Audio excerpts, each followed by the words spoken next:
Well, let's pick up on another issue which divides you and the justices that whoever ends up winning this election appoints could have a dramatic effect there, and that's the issue of abortion. Right. Mr. Trump, you're pro-life, but I want to ask you specifically, do you want the court, including the justices that you will name, to overturn Roe v. Wade, which includes, in fact, states a woman's right to abortion? Well, if that would happen, because I am pro-life and I will be appointing pro-life judges, I would think that that will go back to the individual states. But I'm asking you specifically, would you If they overturned it, it'll go back to the states. But what I'm asking you, sir, is do you want to see the court overturn? You just said you want to see the court protect the Second Amendment. Do you want to see the court overturn Roe v. Wade? Well, if we put another 2 or perhaps 3 justices on, that's really what's going to be, that will happen.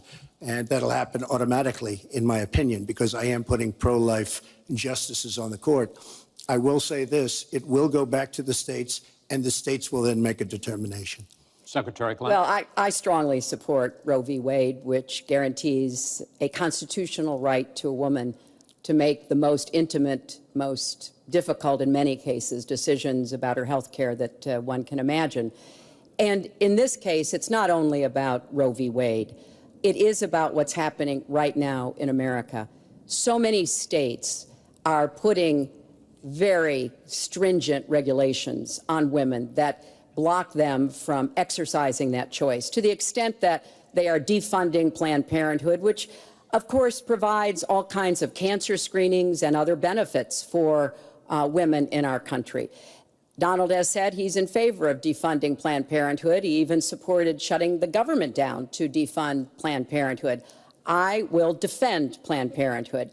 I will defend Roe v. Wade, and I will defend women's rights to make their own health care decisions. And we have come too far to have that turn back now. And indeed, he said women should be punished, that there should be some form of punishment for women who obtain abortions. And I could just not be more opposed to that kind of thinking. I'm going to give you a chance to respond, but I want to ask you, Secretary Clinton, I want to explore how far you believe the right to abortion goes. You have been quoted as saying that the fetus has no constitutional rights.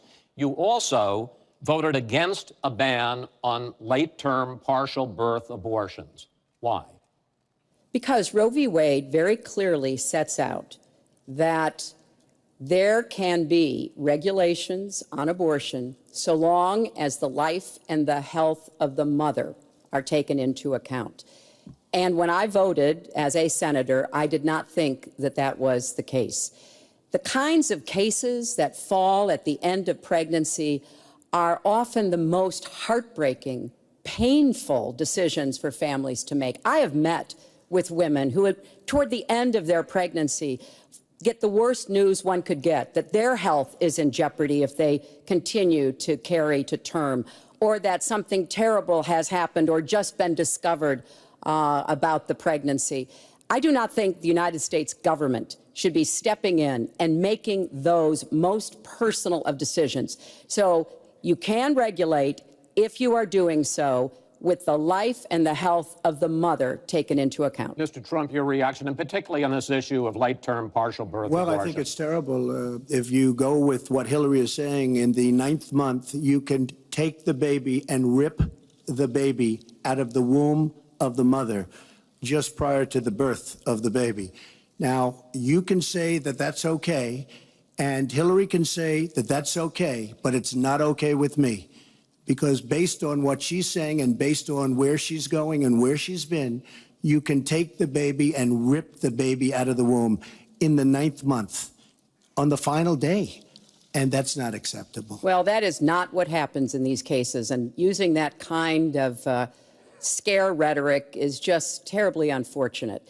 You should meet with some of the women that I've met with, women I've known over the course of my life. This is one of the worst possible choices that any woman and her family has to make. And I do not believe the government should be making it. You know, I've had the great honor of traveling across the world on behalf of our country. I've been to countries where governments either forced women to have abortions like they used to do in China, or forced women to bear children like they used to do in Romania. And I can tell you the government has no business in the decisions that women make with their families in accordance with their faith, with medical advice, and I will stand up for that right. All right. But just briefly, I want to move on And to another honestly, segment. nobody has business doing what I just said, doing that as late as 1 or 2 or 3 or 4 days prior to birth. Nobody has that. All right.